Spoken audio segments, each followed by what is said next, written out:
What's up, everybody? Welcome to some Unesh, man. I hope you're excited to believe that you can fly. Maybe we're going to think about it every night and day. Maybe we're just going to spread our wings and just fly away. Maybe we can believe that we can soar, and then maybe we're going to see ourselves run through that open door. I believe I can fly. Anyway, all right. It's just dumb. Sorry to bombard you with that. We were playing Unesh. 4 colorless, double blue. It has flying. Sphinx spells you cast cost 2 less to cast. Whenever Unesh or another Sphinx enters the battlefield under your control, factor fiction. Look at the top 4 cards of your library. An opponent separates those into 2 piles. Put 1 pile into your hand, then the other into your graveyard. So, as far as this particular build of Unesh, there's not a whole lot super crazy with this deck. It's a pretty straightforward Sphinx deck. I mean, it's kind of like going Krinko. You can get a little creative with Krinko, but at the end of the day, you're just going to go Goblins. Same thing is for Unesh. You know, it's sitting there telling you, what is Unesh telling us to build? It's saying, hey, build a Sphinx deck. You know those big high mana cost Sphinxes that you never play? Well, hey, they cost 2 less. Have some fun. Thanks, Unesh. It's so nice of you. And hey, check it out. Unesh kind of looks like a little goat right there, man. Pretty cool. I dig that. But yeah, so we're basically just pretty straightforward. This is a Sphinx deck. We're not really running any sort of tribal elements to it where we're giving them bonuses. We're mainly just looking to just generate some extra value off simply casting some nice little 5/3 flyers, and then, not 5/3 flyers, but casting some nice little flyers. Sorry, my music got turned up and it kind of just distracted me for a second. But yeah, so we're looking to get into spots where we're getting some nice little flying threats onto the battlefield, and then getting some nice little factor fictions to go alongside it. So, as far as the deck set goes, we're going to break down some of the Sphinxes that we're running in here, and then some of the utility cards for the deck that are specific to it. Other than that, it's a nice little assortment of you know, your basic counter spells, remand counter spells, and a bunch of artifacts to ramp into some Unesh and some other stuff like that. So, but if you are going to build Unesh, one of the things that you do need to keep in mind when you're going for your factor fictions off your Sphinxes is you want to keep chaining together your Sphinxes so you can get those factor fictions going. So pretty much whatever pile your opponent puts out there, you're going to want to grab another Sphinx. That way you can kind of keep that chain going and just really start generating a lot of card value. Let's say you finally have a lot of Sphinxes on the battlefield, and then you can start grabbing some of your utility spells off those factor fictions to start help you kind of close the game out. But other than that, fun commander. If you're looking for a mono blue commander that's not just you know, 40 counter spells in the deck, this is definitely the deck for you. It's a lot of fun. There's a lot of interactions that put your opponent on a spot to make sure they're really sharp with their factor fictions and not give you too much value. And then at the same time, we're running stuff like Panharmonicon, which we'll cover, which gives you double factor fictions, which is really nice. So, but anyway, let's look at these Sphinxes that we're running in here.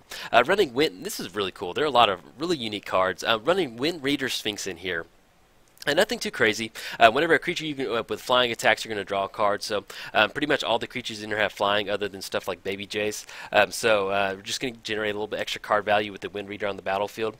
We're also running the Sphinx of Uthun. I think that's how you say it. It enters the battlefield. It's a factor fiction for 5, and then we're also going to get the extra factor fiction. So you're looking at 9 total cards simply casting this card for only about 5 mana, which is really good. We're starting Sphinx of the Final Word. It cannot be countered. It has flying and hexproof, and then instant and sorcery spells you control can't be countered by spells or abilities. So let's say we're playing it's a control style matchup. This would be a good finisher for us. It can't be countered, gets down, and then protects all of our instants and sorceries from getting countered by our opponent. We're running the Sphinx Ambassador. Whenever it deals combat damage, players search that player's library for a card. Then that player chooses a name. If you search for a creature card that doesn't have that name, you may put it on the battlefield under your control. Then that player shuffles their library. So this is a really unique ability. I don't know. It's just a lot of fun, and the art's really goofy looking, so I really enjoyed this card. I didn't get to cast it yet, but I'm still holding out for it. But yeah, really unique ability, a lot of fun. And then we also have this card right here. It's basically kind of like a little way to kind of disrupt their hand. It's going to enter the battlefield, they're going to reveal their hand, we choose a non-land card out of that one, and then they can't cast that spell. So it's an easy way for us to, as long as it's on the battlefield, so it's a good way for us to kind of stop one of their, let's say they have Cyclonic Rift and they don't have enough mana to go for the overloaded cost, or something like, you know, maybe that's a bad example, but basically we can kind of stop a big threat in our opponent's hand by simply getting this creature on the battlefield. I'm also running the Sphinx of War Isle. It has Flying Shroud, and then we can look at the top card of our library. So it's kind of like a Oracle in that we see what's on top if we want to maybe scry something away or activate one of our fetch lands. And then it has Shroud, so it's a 5/5 flying with Shroud, which is really nice to help you kind of close the game out. We're also running Sphinx of Magosi. If I pronounce any of these wrong, hey, I do apologize. We're going to roll right through them. For 3 mana, draw a card, put a +1 counter on it. We're running a lot of artifacts in here, so this is a great way for us to kind of sink our mana into this. You know, it comes in as a base 6/6, so we just simply go for 2 activations. Next thing you know, we have an 8/8 flying. Most of the time in Commander, that's going to be enough to kind of help you kind of close the game out. I'm starting the War Isle Avenger. The main thing this is in here for is for the surge cost. So with the Unesh on the battlefield, the surge cost is simply just going to be a 1 blue mana for a Fact or Fiction, and then you have a 3/3 body which is flying, which is just some really nice value off that. We're also running Glyph Keeper. Whenever it becomes the target of a spell or ability for the first time, counter that spell. Then if something does happen, let's say our opponent goes for a board wipe or something like that, we're going to have the Embalm ability out of the graveyard for 7 to still have a nice little 5/3 body on the battlefield. We're also running Guardian in here. Whenever a land enters the battlefield under your control, tap target creature an opponent controls. If it's an island, it doesn't untap during its next untap step. So let's say they do have something with reach out there or flying. We can simply just start making our land drops. It's only going to cost 3 total mana to get on the battlefield. And, you know, just getting that tap ability is really good to allow you to get into spots where maybe you can get in a nice little alpha swing. We're also running the Master of Predicaments. Whenever it does combat damage to a player, choose a card in your hand. That player guesses whether it's 4 or greater.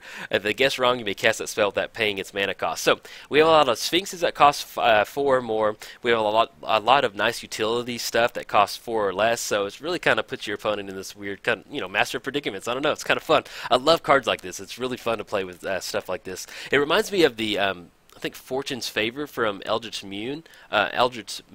Excuse me. Where it's kind of like a Fact or Fiction, except your opponent puts one pile face down and one pile face up, and I don't know, man, you always got to go for the face down pile. We're also running the Prognostic Sphinx. So it has flying, discard a card, it gains hexproof until end of turn, tap it. So this is another way for us to, and then when it attacks, it's scry 3, so we can kind of set up a Fact or Fiction off one of our Sphinxes the next turn if we want to draw into something. And then just being able to untap it and give it hexproof is a nice ability. And then we're also running the Sphinx of Lost Truth. There we go. It's going to get the reduced cost off Unesh, and then when we pay for the kicker cost, so basically we were just casting a 3/5 flyer and then draw 3 cards, discard 3 cards, which most of the time we're going to be cycling through our deck anyway, so it's a really nice ability. That's the Sphinxes running in the deck. There's a few other in there that are just kind of basic Sphinxes just to give us some nice little Fact or Fiction, but these are the main hitters that kind of have some sort of impact when they hit the battlefield. Now, these are the cards that are just kind of just utility cards in the deck. We're running Imprison in the Moon, Enchant Creature, Land, or Planeswalker. It just becomes, it's kind of like the green enchantment that turns it into a forest. We're also running Propaganda. Let's say they have a bunch of ground threats, and you know, we're getting a lot of beat or flyers in the air. This will slow down a lot of the token decks or aggro style decks to kind of get us into spots where we can get those Fact or Fictions rolling and then get a nice little board state developed. Kefnis Monument, great. It reduces the cost of our creatures, and then whenever we cast a creature spell, we can tap target creature an opponent controls. It doesn't untap during its next untap step. So excuse me, we're not going to be able to tap it. What's going to happen is if it's tapped, it will not untap during its next untap step. So we can go for, let's say there's a creature they want to swing in with. We can cast a creature spell, grant it that ability. If it taps whenever it swings in, it's not going to untap during its next untap step. We're also running Phyrexian Metamorph. Good utility card. We can copy one of our artifacts or our opponent's creatures, or we can simply just copy one of our Sphinxes and get that on the battlefield.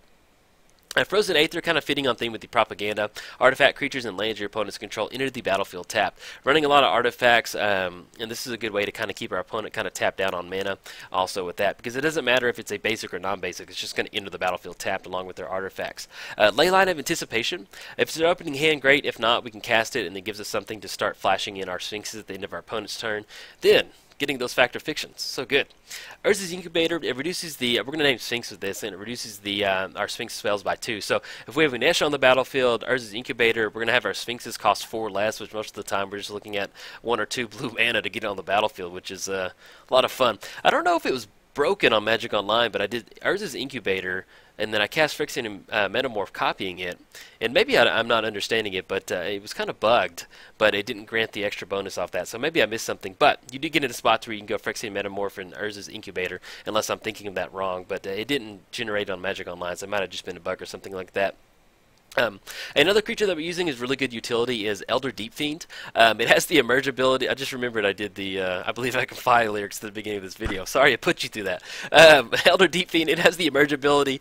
You can tap up to 4 target permanents. It'll be a good spot where, let's say our opponent does have some sort of creatures with reach. We can tap those down and then get into spots where we can go for a nice little alpha swing. Same thing with Crackling Counterpart. It's just a good way to generate a little bit extra value out of our creatures.